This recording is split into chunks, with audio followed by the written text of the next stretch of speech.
What's going on, people? We are Tottenham TV, back here for another tier list for you, and we're going to be looking at the players that are out on loan. There are 11 players, excluding Eric Dyer and Ivan Perisic. We have included Lucas Bergvall and Vuskovic as well.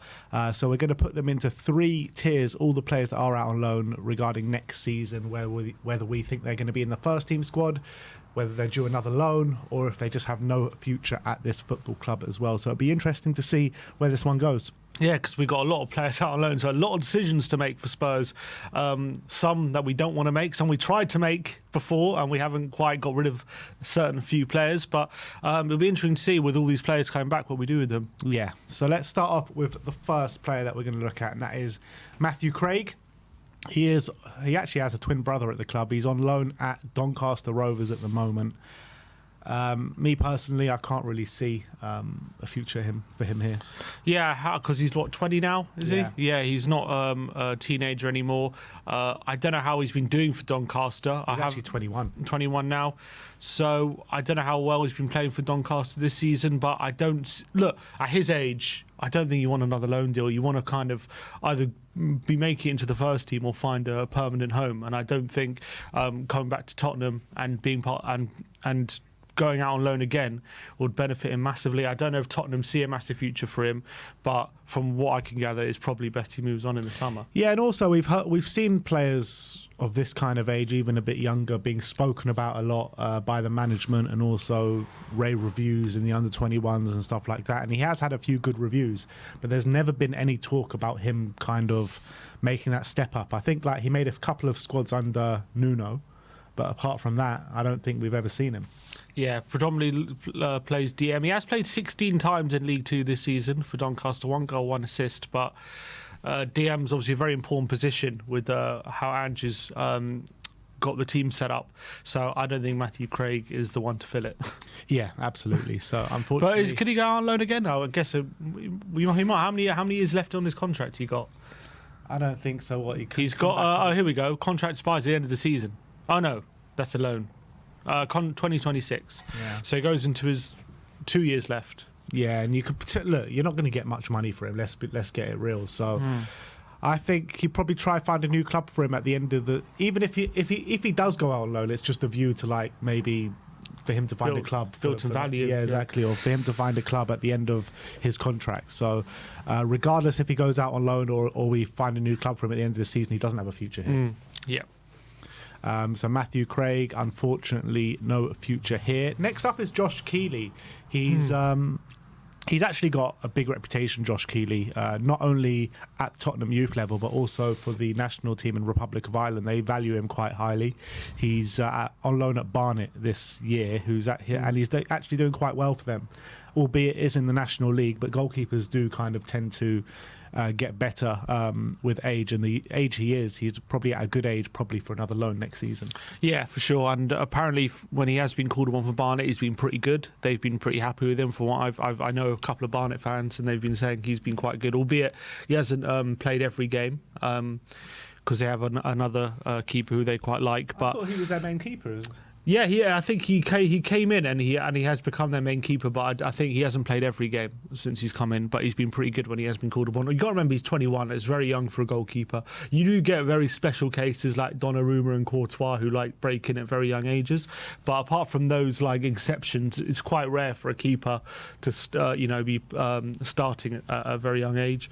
So he's played all league games bar 3. 2 he's been on the bench, 1 not in the squad, and that was like bang in the middle of his tenure there. But he started off, he got first team football straight away, and he's back in the side now. Yeah, so I remember there was a few games he was out for, but he's been pretty good by and large, it seems, since he's been there.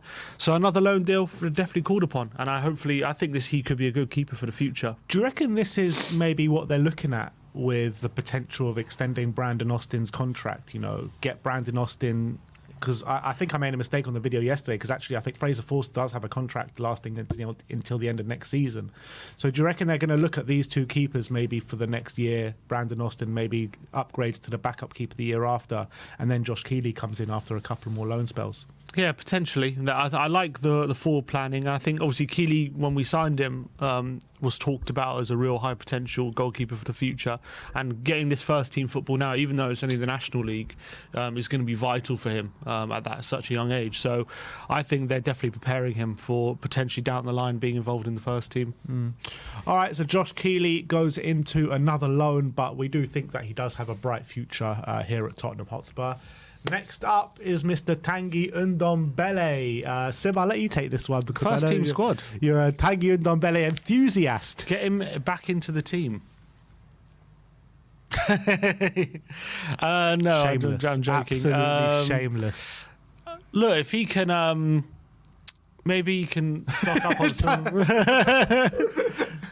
Maybe Always trying to find excuses for Tanguy Ndombele. The guy has no future here. He can't get into the bloody Galatasaray team. Like, what is he doing with his career? The guy has so much talent. It angers me so much how good this guy could be and the way his career has gone. Yeah, obviously we need to get rid. But apparently he knows what good selections for chocolates I'm hearing in Galatasaray. So maybe he can add some value there. But yeah, unfortunately, it's gone horribly wrong for him the last few years, especially this season has been the worst of them all.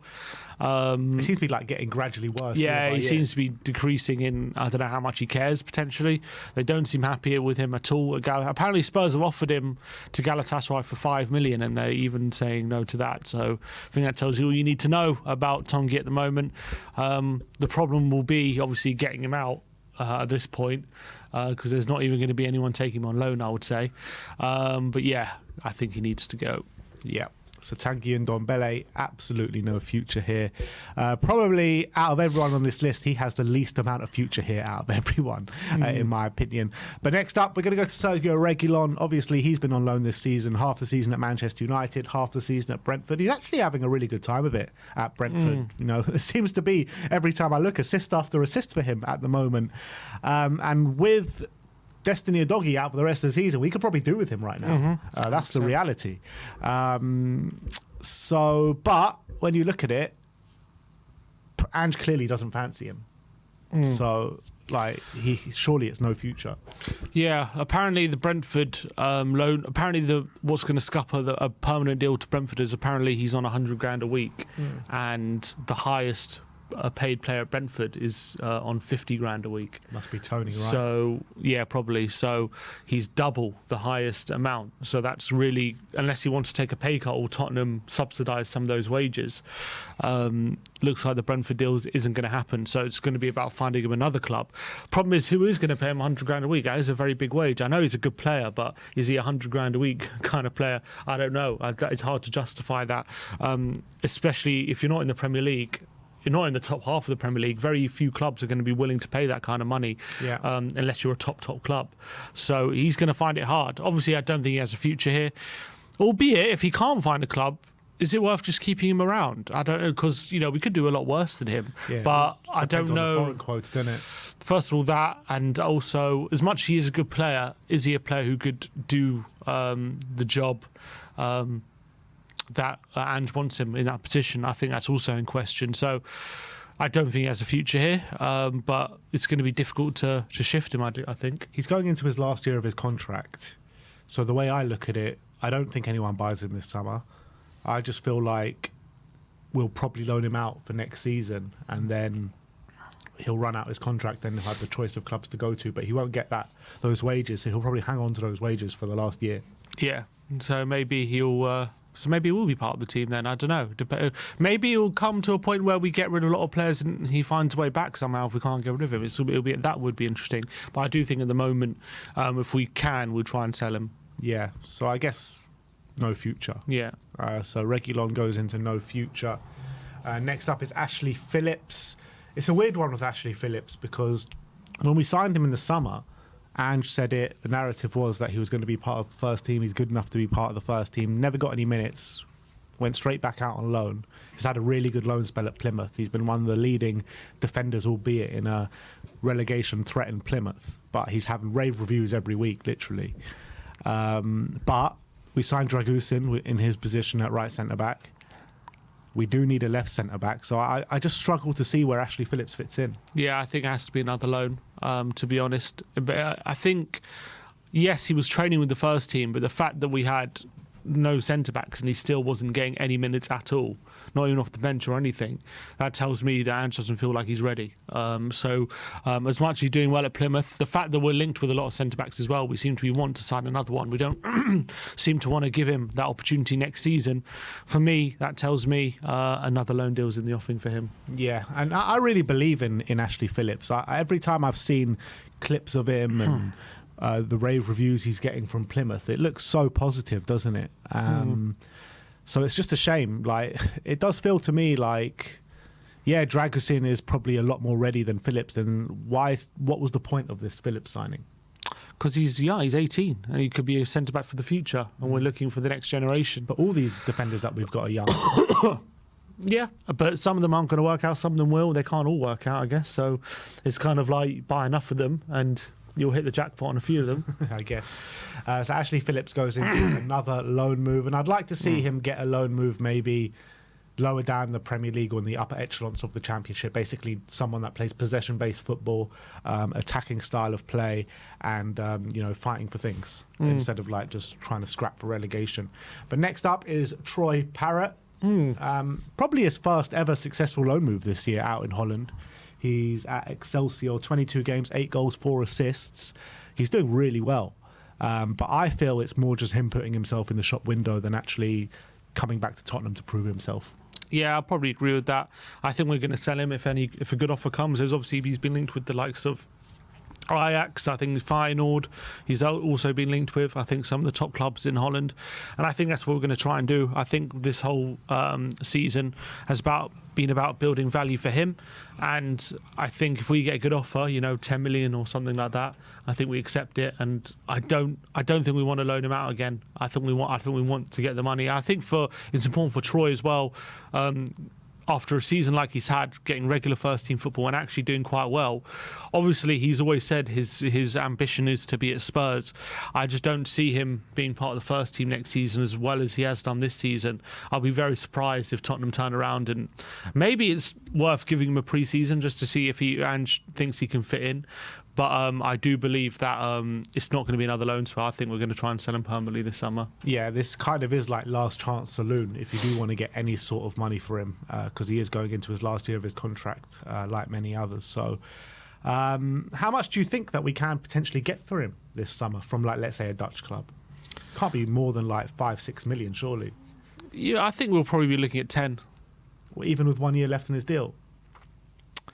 Yeah, maybe a bit less than 10 then. Maybe between 7 and something like 7 million. Like 5 to 7, something like that. Yeah, probably. Well, look, any attacking player who's doing decent numbers or doing okay, 12 goal contributions. I know it's only the Dutch league, but if he's doing that, that's got a lot of value, and they're hard to come by. So I think we will probably ask for 10. We'll probably have to settle on unless something like 7.5 or something like that. Yeah. Okay. All right, so Troy Parrott goes into no future here with him going 1 year left in his contract, but albeit he is doing well this season out in the Eredivisie. Next up is Alejo Veliz, which is an interesting one as well, because with Alejo, I actually liked what he showed in a Spurs shirt, albeit with the very few minutes that he did have. He got that goal against Brighton, and in the little short cameo appearances, I thought there was something about him. He looked physical, he looked quick, he looked like he got a bit of technical ability as well, and I thought there was value keeping him around, to be honest. And he's gone to Sevilla with them telling us that he's going to be first team football, he's going to see a lot of minutes. He's not even been in a lot of squads recently, never mind on the bench. So it's puzzling to me what is going on with Alejo. Yeah, and we've kind of wasted 6 months of his development. I feel it definitely would have been better off keeping him around, and especially with Richarlison being injured recently, he definitely could have had some minutes off the bench and could have been another option. So that's been a real disappointment. Unfortunately, because he hasn't played that much for Sevilla, he probably is going to need another loan spell, because I think if the talk is we're going to sign a striker, or if not, if Richarlison and Son are still going to be here, I still don't. I mean, I guess with Europe, maybe there are going to be more opportunities, but I still think the fact that we loaned him out, I think that tells me we think he needs more development, needs more game time to be ready for the Premier League. So I envisage probably another loan deal next season, hopefully to a place where he plays a bit more. But it's been very frustrating because I was very excited to see what he can do in Sevilla and do at top level La Liga, and unfortunately just hasn't got the proper opportunities. And also in the first 6 months he had a few cameos here and there, and he did look bright, but unfortunately we just never really saw enough of him with his ball, with the ball with his feet. You know what I mean? I know he scored a goal against Brighton, but apart from a few, plays where he's running around and looking busy, I never actually saw him with the ball at his feet enough to give a proper judgment. So that's also very frustrating. What I did see, though, is a player that always is making runs and the right runs. There were a number of times as well that he was making really good runs and we failed to pick him out. Like, when you're comparing Alejo Veliz to like a Brian Hill, like, I think Alejo just looks so much more ready for like Premier League football than someone like a Brian Hill. I physically, maybe I don't know if I saw enough in his cameos to suggest that just yet, but I want to see more from him, and he definitely did look bright. So I wouldn't be against having him in the first team squad, but I think we're going to go for another loan. But if it is another loan, forget this loaning him abroad. Loan him somewhere in England, whether it be a Premier League team or a Championship team, so he can get to grips with the way that we play football here. Because it's just pointless sending him out on loan to Spain, Holland, or any of these countries unless he goes to a top Spanish club and plays a lot. Like if he was go to Sevilla and he would have played week in, week out at the number 9 from January to the end of the season, that would have had value. But now he's had this loan spell. He hasn't had any game time. I want to see him go to an English team now and start a lot of games. I think that's always the goal. That's always preferable. But if that's not possible, I'm still open to him going out on loan or abroad as long as he plays. I think that's the main thing. All right, well, Alejo Veliz is in another loan, so let's hope he can get a successful loan move for next season. Next up is Luca Vuskovic. He is out in the Polish league at the moment at Radomak, someone or other, but he's actually doing he's doing unbelievable stuff over there. He really is. For the age he's at, what is he, like 16, 17 or however old he is? He's doing unbelievable in it's not a top league, but he's playing with men. He's playing in men's football week in, week out, and he's actually being a standout. It's unbelievable what he's doing. Yeah, obviously we signed him at 16 and now I think he's now 17, but he's doing unbelievable work, and he seems like a real confident player for a player his age at his level of football. I've been very impressed from what I've been seeing from him out there, so I'm looking forward to him being part of the first team down the line. Obviously I don't think he's obviously not coming to Spurs until 2025, but I'm looking forward to that. Obviously it's going to be another loan deal next year. Yeah, so he's in the Polish league this year. Maybe next year we're looking for him to go to maybe a better league, I guess. Yeah, progression, that's the main thing. Yeah, so Vuskovic is obviously going to be in another loan. And then next up is Lucas Bergvall, who's doing unbelievable stuff in the Swedish league. You're seeing you're seeing what he's doing week in, week out. He's an absolute... I mean, his technical ability just looks second to none. I mean, he looks incredible, doesn't he? Yeah, he does, and he seems to be tearing it up week in, week out, and it seems to have taken it up a level since he got that move to Spurs. It's interesting hearing him talk about it. He says he's teams are now targeting him a lot more since the transfer got confirmed, and players are putting in a lot stronger challenges and going in for like pushing him a bit more, kicking him a bit more. But he seems to be up for the challenge because his goal output, I think, since signing for Spurs, he's got like 4 goals, 4 assists since that moment. And the level of goals has been brilliant. He seems to be taking games by the scruff of the neck, and he seems to be too good for that league. And that's no mean feat, being a teenager, being too good for any top league, in my opinion. Well, so the caveat is with the stats that you're saying is the majority of his goals and assists have come in the cup where they're playing against like lower league teams. Still, at 18, still very impressive to be doing that. So in the league, he's only got 1 goal, 0 assists. Okay. He still seems to be playing very well week in, week out. He is. He's playing very well, and like the kind of technical ability that he's showing and the skills and to get past his men and create chances and do stuff like that is absolutely brilliant.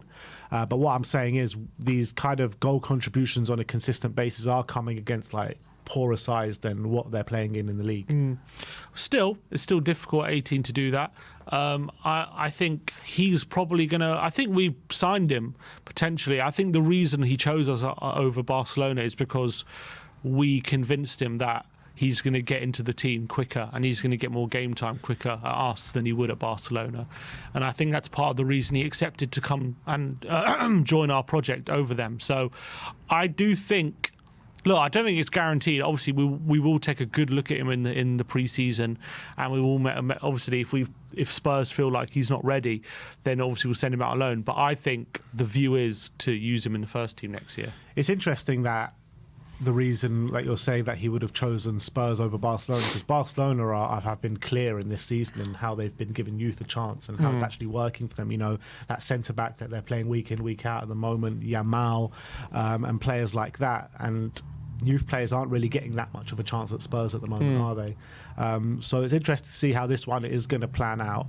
But I would probably say that right now, as of 23rd of April, the plan is for him to be in the first team next season, but a lot can change during pre-season. Yeah, well, obviously we're going to have to make that assessment. He might come and he's completely off it physically and we feel like he's nowhere near ready, and then he might have to send him out on loan. But I think right now I'm going to put him in first team squad. Maybe we can loan him out to Barcelona. Yeah, that'll be fun. Bergvall, yeah, we'll put Bergvall in the first team for now, but things can change. Next up is Joe Rodon. Obviously having a really good season at Leeds this year, and I think that's put some value on his head, and I think that Leeds will probably want to make this transfer permanent, and I think that for that he has no future here. It was actually interesting listening to Leeds fans. Obviously they love it, they really like him, they think he's a brilliant centre-back.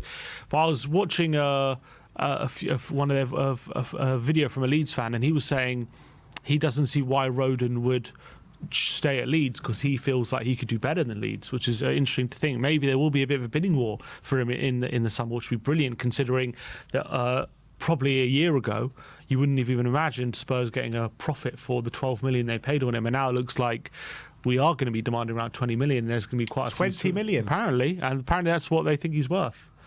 I can't see us getting anywhere close to 20 million. Why? 20 million is not that much in this day and age.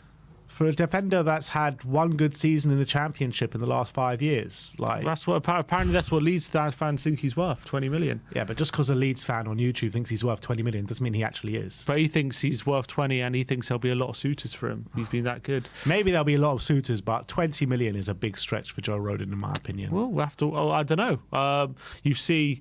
what's it called? How much did Trafford go for Burnley? That was a similar price, wasn't it? Yeah. You see that these players are commanding these kind of fees now. 20 million sounds like a lot, but it's like the new 10 million. You know what I mean? It's actually with inflation, it's not that much. So I wouldn't be surprised if we get something somewhere between 15 and 20 for him. I don't think he's going to be part of the Spurs team next season, unfortunately. As much as he's a good player, I don't know if he's got the required skill set to play under Angeball. So I think we are going to sell him. I don't think we're going to go for another loan. I do think we're going to sell him permanently. Yeah, I agree. So no future here for Joe Rodon, and I think he probably will end up at Leeds, would be my bet. But next up is Japhet Tanganga. Good loan spell, first loan spell of his career at Millwall. He's doing actually really well in the Championship. I'm not sure if he's found his level or he's just, making a really good time of it there at Millwall. Because I did see values of him at Tottenham, just like he just could never get on the pitch consistently because of his injuries. So there were moments where you saw, wow, we actually got a good defender here in Japhet Tanganga. But then there were games you're thinking, this level's a bit too high for him. So probably no future here, but I think this loan move to Millwall's only done him good. Yeah, it's fantastic to see him playing week in, week out and actually play with confidence as well. A decent level in the Championship, which I know he's played Premier League football before, but unfortunately his loan spell, he did go to Augsburg and it was a disaster, never got a minute there. So he needed to do something just to start playing regularly again. And this loan spell has done him well. I don't think he goes out on loan again, I would assume. I think we are going to try and, because we did try and sell him permanently to Augsburg with that clause, and obviously never played, so never got activated. So I do see us trying selling him permanently again. Yeah, another one who's going on into his last year of his contract, so it's probably the last chance saloon to sell him.